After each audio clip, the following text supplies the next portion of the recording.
Hello everyone. Today, I'll show you how to create color palette in Figma. Building a color palette is always the most stressful part of creating a design system, tokens, or variables. So, Figma has a native solution to make this process much easier. Then search color wheel in Figma, and there is the color wheel of color palette. You can choose between different palette types: complementary, triadic, split, and monochromatic. I will choose monochromatic palette. You can open this in Figma, see the generated color palette, and make adjustments. Swap between palette types and tweak the colors to your preference. Or you can change the color by choosing it from color wheel.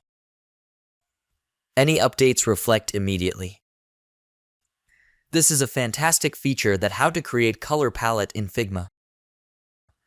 This video is part of a playlist with more Figma tips. Check out the full web page design tutorial in the description below.